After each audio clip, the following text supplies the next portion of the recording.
So what is central tendency? It is the statistical measure to locate a single score that is more representative of all scores in a distribution. In simple words, we can say that descriptive measure that indicate the center of all the observation. That's why it is also called center of measure. There are three ways of finding the center of measurements. First one is mean. It is most commonly used measure of center. The mean is calculated by taking the sum of all observed value in a data divided by number of observations.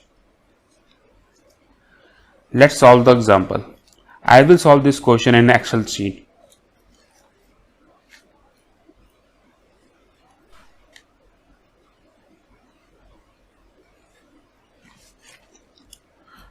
Now here we will first calculate the sum of all observation, which can be done by the sum function in Excel. Now selecting all the observation and enter, clicking enter. Now the number of observation in given data can be calculated using the count function.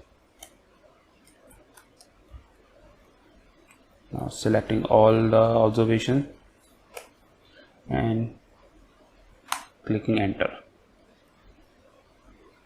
Now we can get the mean by dividing the sum of observation with the number of observation.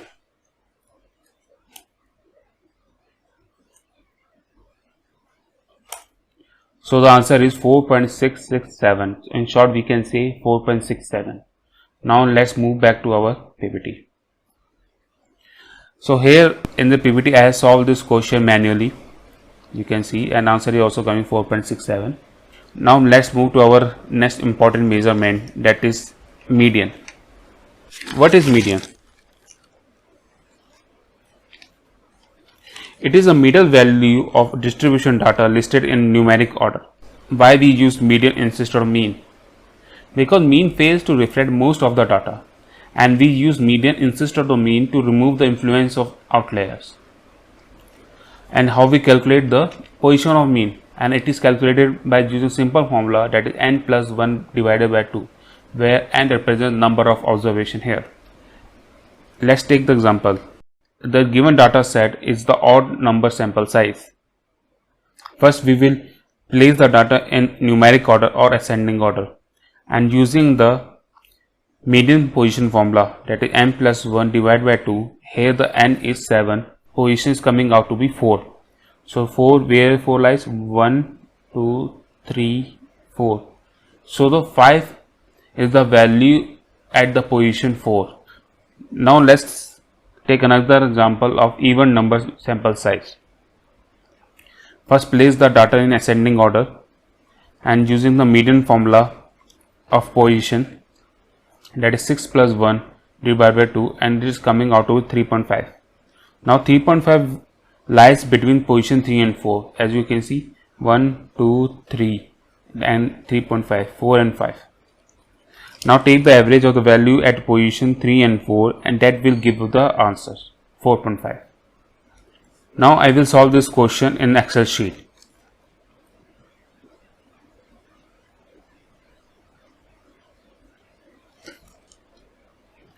First we will find the median for a data set whose sample size is odd, and here it is calculated using simple median function.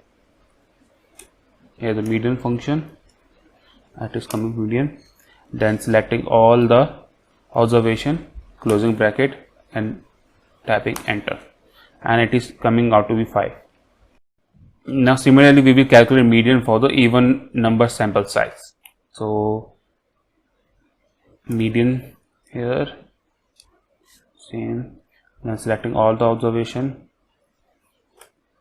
it is coming to 4.5. Now you can see that one advantage of this calculation in Excel sheet is that we do not need to arrange this data in ascending order. Let's go back to the PPT. The third important measurement which we use in calculating central tendency is mode. The value that occurs most frequently, it is called mode. Let's see the example. In a given data set, 2 is occurring 1 time, 3 is occurring 3 times, 4 is occurring 4 times, and 7 is occurring 2 times and 8 is occurring 3 times. As you can see, the 4 is most occurring number in the given data set. So the mode of this data set is 4. Let's solve this question also in Excel sheet.